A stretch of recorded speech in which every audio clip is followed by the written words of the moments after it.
Aligarh airport पर समय दोपहर 3 बजे से मॉक ड्रिल का किया गया आयोजन। आपको बता दें, अलीगढ़ हवाई अड्डे पर पूर्ण पैमाने पर एयरपोर्ट इमरजेंसी एक्सरसाइज का आयोजन किया गया, जिसमें उपनियंत्रक के आदेशानुसार एवं सहायक उपनियंत्रक के निर्देशन में सिविल डिफेंस नागरिक सुरक्षा से श्री सीपी सिंह के साथ सिविल डिफेंस के 47 जवानों ने मॉक ड्रिल में प्रतिभा किया। इस मॉक ड्रिल में आपदा प्रबंधन, स्वास्थ्य, police, fire, NDRF, civil defence, नागरिक सुरक्षा सहित सभी विभागों ने प्रतिभा किया। इस मॉक ड्रिल में हवाई जहाज दुर्घटनाग्रस्त होने पर हवाई जहाज से होने वाले हमले से लोगों को कैसे बचाया जा सके तथा जनसुरक्षा को सर्वोपरि मानते हुए पूर्ण तैयारी की गई। मॉक ड्रिल के समय अपर जिलाधिकारी वित्त एवं राजस्व एवं नगर मजिस्ट्रेट प्रथम, डायरेक्टर एयरपोर्ट, क्षेत्राधिकारी फायर, पुलिस आदि अन्य प्रशासनिक अधिकारी भी उपस्थित रहे।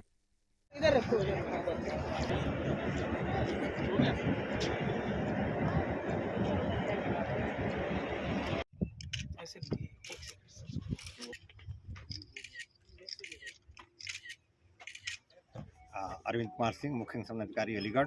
सर, यहाँ पर किस तरह की मॉक ड्रिल की गई है? यहाँ पे जो है एक मॉक ड्रिल की गई एयरपोर्ट अथॉरिटी पर कि एक जो है प्लेन क्रैश हुआ है और उसमें कुछ लोग फंस गए हैं और आग भी लगी है। तत्काल इस सूचना पर जो है एडीएम प्रशासन सर और सिटी मजिस्ट्रेट, एनडीआरएफ की टीम और सीएमओ, अन्य और बॉडीज जो है प्रशासन की पहुंची और तत्काल फायर को जो है 10 मिनट के अंदर कंट्रोल किया गया, जो यहाँ पे फायर टेंडर क्रैश है के माध्यम से।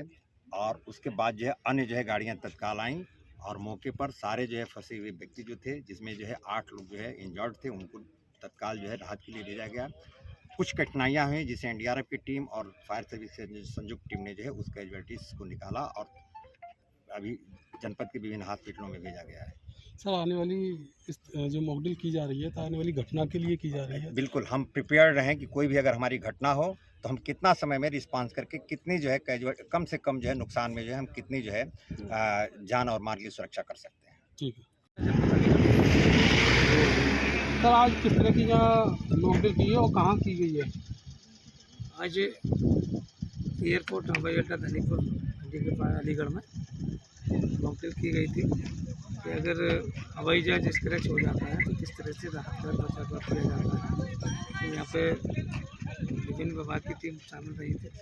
हमारे नागरिक सुरक्षा के 47 जवान राहत कार्य के लिए यहाँ पर मौजूद रहे थे और एनडीआरएफ, फायर सर्विस, स्वास्थ्य विभाग, एयरपोर्ट के सभी कर्मचारी यहाँ मॉक ड्रिल में शामिल थे।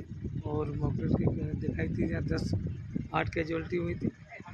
2 को एनडीआरएफ वालों ने उनको अपने कटर से काट करके निकाला था आसानी से। और हमारे सिविल डिफेंस के जवानों ने घायल व्यक्तियों के लिए स्ट्रेचर की सहायता से एम्बुलेंस में पहुंचा करके और हॉस्पिटल में उनको भर्ती कराया गया। इससे कि अब ऐसी कोई स्थिति आती है तो हमारे सिविल डिफेंस के जवान राहत कार्य करने में सक्षम है। यहाँ पर मुख्य संरक्षा अधिकारी हूँ और सामान्यतः विभिन्न विमानपत्तनों पर जो आजकल सिनेरियो देखने में आ रहा है कि हवाई जहाज दुर्घटनाग्रस्त होते हैं और उन परिस्थितियों में बहुत सारी सुविधाएं जो कि नहीं मिल पाती हैं किसी वजह से, उन सब को हम मिनिमाइज़ कैसे कर सकते हैं और कैसे हम अपनी सारी सुविधाओं को शीघ्र से शीघ्र प्राप्त कर सकते हैं, उसके लिए मॉक ड्रिल की गई है यहाँ अलीगढ़ विमानपत्तन पर। और यहाँ पर सबसे पहले है कि जब कोई जहाज़ लैंड करता है तो उसकी इमरजेंसी कितने देर में डिक्लेयर होती है, उसके बाद कौन कौन सी एजेंसियाँ कितना समय अपना लगाती हैं। तो यहाँ पर यथा समय, जहाँ तक एयरपोर्ट पर एक अपना फायर के लिए रहता है और एम्बुलेंस का रहता है, वो यथा समय पहुँच गया समय से, और उसी के अनुसार प्रशासन से जो सहायता थी, उपलब्ध सहायता, वो भी समय रहते हुए ठीक प्रकार से प्राप्त हुई। अभी ये है कि यहाँ से जो पेशेंट जो इंजरी होती है तो एम्बुलेंस कितना टाइम हॉस्पिटल जाने में लेती है और हॉस्पिटल से आने में कितना समय लगता है, वो यहाँ पर कैलकुलेट किया जाता है। अगर कोई फायर सर्विस है बाहर से आ रही है, उसे कितना समय लगेगा अगर कल को इस विमानपत्तन पर कोई इस तरह की हादसे की स्थिति होती है, तो उन परिस्थितियों से निपटने के लिए हम और क्या क्या कार्रवाई करना हमारे लिए उचित होगा। क्योंकि कुछ चीज़ों में हमने देखा है, जैसे कुछ एम्बुलेंस 1-2 लेट हो गई हमारी, या एक फायर सर्विस थोड़ा सा एक क्रैश स्टैंडर्ड लेट आ गया, तो उस क्रैश स्टैंडर्ड को और हम शीघ्रता से कैसे लाएं इस एयरपोर्ट पर।